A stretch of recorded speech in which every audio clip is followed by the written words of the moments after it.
यो कस्तो समय, सामाजिक सञ्जाल शरीरको अङ्ग हुने, जाने सबै फाइदै फाइदा, नजाने सबै भङ्ग हुने, नजाने सबै भङ्ग हुने।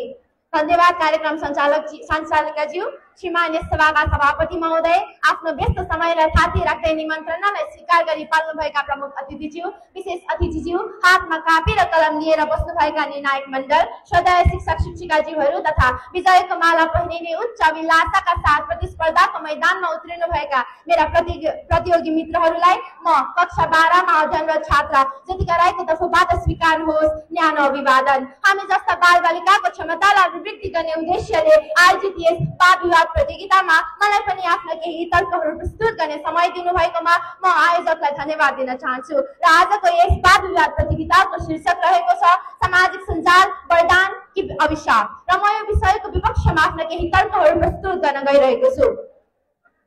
सबैले भनेको र सुनेको कुरा, आजको युग विज्ञान र प्रविधिको युग हो। समय सँगसँगै विश्व अघि बढ्दै जाँदा विभिन्न क्षेत्रमा विकास र विस्तार हुँदै आएको छ। यो परिवर्तनका कारण हाम्रो समाज र यो पुरै विश्वमा हामीले सामाजिक सञ्जालको प्रयोग अवश्य नै गर्छौँ। मेरा सभाध्यक्ष महोदय, मेरा विपक्षी मित्रहरूले अघि भर्खरै सामाजिक सञ्जालका फाइदाहरूका बारेमा बताउँदै सामाजिक सञ्जालका ती परिभाषाहरू बताउँदै गर्दाखेरि त्यो बताउनु भएका परिभाषाहरू सबै देखावटी र बनावटी हो। जीवन र मरण संसारको यथार्थ सत्य भए चाहिँ सामाजिक सञ्जालले हाम्रो जीवनमा ल्याएका ती विकृतिहरू पनि यथार्थ सत्य नै हो।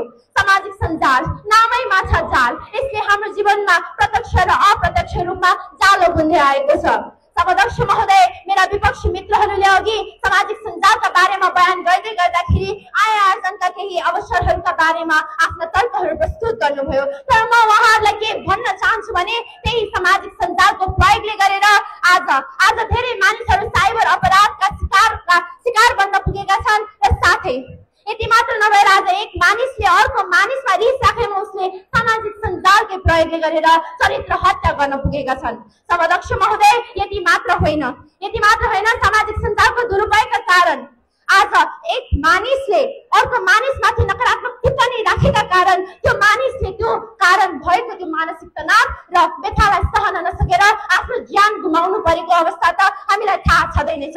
के मृत्यु यति सजिलो छ? अवश्य छैन।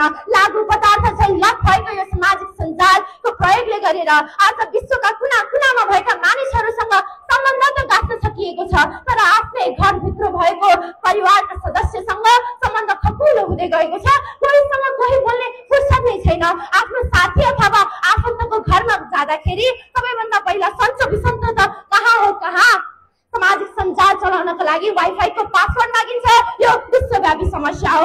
हुँदै भर्खरै बोल्न थालेका बालबालिकाहरूले पनि सामाजिक सञ्जाल युट्युबमा भिडियो नहालीमा खान्न भन्ने जिद्दी गर्छन्। यो कतिसम्मको लत हो, तपाईँ आफै मूल्याङ्कन गर्नुहोस्। मेरा विपक्षी मित्रहरूले अघि सामाजिक सञ्जालका कारण सूचनाको प्रवाह गर्न सहजता भएका तर्कहरू प्रस्तुत गर्नुभयो। म उहाँलाई पछिल्लो महिना भएको जेन्जी आन्दोलनका केही घटनाहरू स्मरण गराउन चाहन्छु।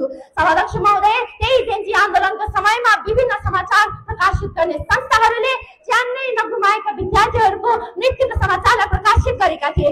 आफ्नो प्राणभन्दा प्यारो सन्तान जसको तस्बिर सामाजिक सञ्जालमा हार्दिक श्रद्धाञ्जली साथ देख्दा एउटा आमाको मन कति रुयो होला, तपाईँ आफै स्मरण गर्नुहोस्। यति मात्र होइन, हुँदै सामाजिक सञ्जालको प्रयोगले गरेर सामाजिक सञ्जालको नकारात्मक प्रभावका कारण हाम्रो देश नेपालको त्यही आन्दोलनका कारण सिंह दरबार सम्पत्ति पनि जलेर खरानी हुन पुग्यो।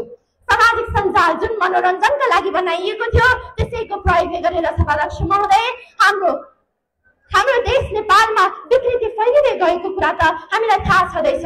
मनोरञ्जनका लागि बनाएको टिकटकमा भाइरल हुने चाहनाका साथ टिकटक बनाउने क्रममा एक शिक्षिका र 12 वर्षीय विद्यार्थीले ज्यान गुमाएको कुरा हामीलाई थाहा छँदैछ। यो त एक मात्र समाचार हो। यस्ता घटनाका पीडित कति भएका छन्, कति। यति सुन्दा पनि तपाईँहरू सामाजिक सञ्जाललाई वरदान भन्दै हुनुहुन्छ भने त्यो तपाईँको सबैभन्दा ठुलो मूर्खता हो। म अन्त्यमा के भन्न चाहन्छु भने सामाजिक सञ्जालकै प्रयोगले गरेर आज झुटो अफवाह फैलिएको छ, हाम्रो जीवनलाई अन्धकारतर्फ धकेल्दै गएको छ। यो त